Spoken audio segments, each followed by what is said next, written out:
500 ரூபாய்க்கு பிஸ்கெட் கொடுங்க. 500 ரூபாய்க்கு பிஸ்கெட்? வீட்டுல ஏதாவது விசேஷமா? நாளைக்கு எனக்கு பிறந்த நாள், எல்லாருக்கும் கொடுக்கணும்ல.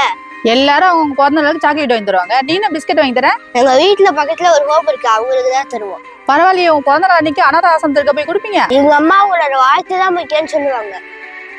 இந்த பிஸ்கெட் இது உன் பர்த்டேக்கு என்னோட கிஃப்ட். தேங்க்ஸ் ஆட்டி, நான் வரேன். இப்படி எல்லாம் சொல்றவங்க ரொம்ப கம்மி இல்லக்கா.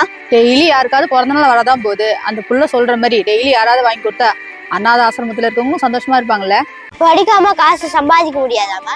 காசுக்கும் படிப்புக்கும் எந்த சம்பந்தமும் இல்லப்பா, படிக்காட்டாலுமே காசு நிறைய சம்பாதிக்கலாமே. அப்புறம் எதுக்குமா எல்லாம் படின்னு சொல்றாங்க? இதுதான் உன் சந்தேகமா? இப்போ ஒரு பெரிய ஃபங்க்ஷன் நடக்குதுன்னு வச்சுக்கோ, அந்த இதுக்கு பெரிய பிசினஸ் மேன் வராரு, அங்க கலெக்டரும் வராரு, அங்க இருக்கிறவங்க யாருக்கு முதல்ல மரியாதை கொடுப்பாங்கன்னு சொல்லு? கலெக்டருக்கு. இப்போ புரியுதா? காசு பணம் எப்படி வேணா சம்பாதிச்சிக்கலாம்ப்பா, ஆனா படிப்பு தான் ஒருத்தவங்களுக்கு மரியாதையும் ஒழுக்கத்தையும் தரும். ஆமா, நீ எதுக்கு இப்ப கேட்ட?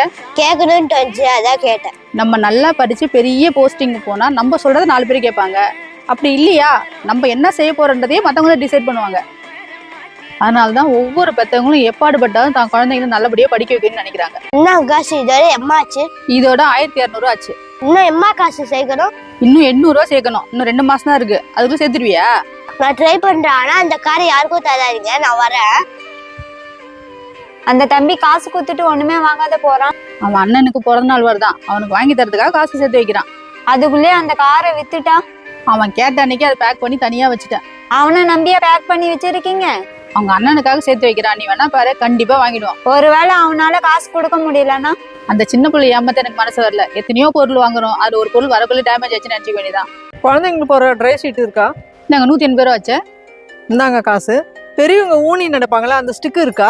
நம்ம கடை நியூ பார்ன் ஷாப்புங்க, இதெல்லாம் இங்க இருக்காது. நீங்க ஒன்று பண்ணுங்க, நேரா போய் லெஃப்ட் திரும்புங்க, அங்க ஒரு சர்ஜிக்கல் சென்டர் இருக்கு, அங்க கண்டிப்பா வச்சிருப்பாங்க. ஒரு வேலை இல்லைன்னா அது எங்க கிடைக்குன்றத சொல்லி அனுப்புவாங்க.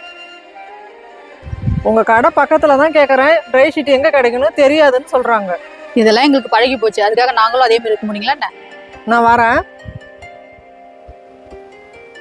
ஒரு கடைக்காரங்க என்ன கடைக்காரங்களுக்கு அட்ரஸ் சொல்லக்கூடாதாமா? அது அவங்க பிசினஸ் போயிடும் நினைச்சுதான் சொல்ல மாட்டாங்க, அதுக்காக எல்லா கடைக்காரங்களும் அதே மாதிரி இருக்க மாட்டாங்கப்பா. நமக்கு ஒரு விஷயம் தெரிஞ்சா சொல்றதுல எந்த தப்பும் இல்லையே. ஏன்னா அவங்க தேடுற பொருள் எமர்ஜென்சியா கூட இருக்கலாம்ல. பிறந்த குழந்தைக்கு தேவையானதெல்லாம் கொடுங்க. யாருக்கு குழந்தை பிறந்திருக்கு? என் பொண்ணுக்கு தான் குழந்தை பிறந்திருக்கு, டிஸ்கவுண்ட் கொஞ்சம் பார்த்து போடுங்க. 800 ரூபா ஆச்சு, டிஸ்கவுண்ட் அதிகமா தான் போட்டிருக்கேன். உங்க கடைக்கு எவ்வளவு மெட்டீரியல் எடுத்துன்னு வந்து போட்டிருக்கேன், 600 ரூபா கொடுங்களேன். டிஸ்கவுண்ட் அதிகமா தான் போட்டிருக்கேன், இதுக்கு மேல கம்மி பண்ண முடியாது. சரி இந்தாங்க. ஒரே நிமிஷம் இருங்க, இந்த கிஃப்ட் பாக்ஸ் உங்க பேர குழந்தை கொடுத்துருங்க, ஒரு நாள் வீட்டுல வந்து பாக்குறேன். ரொம்ப தேங்க்ஸ், நான் வரேன். யாருமா அவங்க கிஃப்ட் பாக்ஸ் ஃப்ரீயா தரீங்க? அவங்க நம்ம கடைக்கு ரெகுலரா மெட்டீரியல் எடுத்துட்டு போறவங்கப்பா. அவங்க வீட்டுல ஒரு குழந்தை பிறந்திருக்கு, நம்ம ஏதாவது கொடுத்தா நம்மளாதான் நல்லா இருக்கும். அப்புறம் எதுக்கும் அவங்களுக்கு ரேட்டு கம்மி பண்ணல? அது பிசினஸ்ப்பா, பிசினஸ் எப்பயுமே லாஸ்ட்ல பண்ணக்கூடாது. கிஃப்ட் பாக்ஸ் கொடுத்தேன்ல, அவங்க இல்லாத பட்டவங்க, அதனால கொடுத்தேன். இது வேற அது வேற.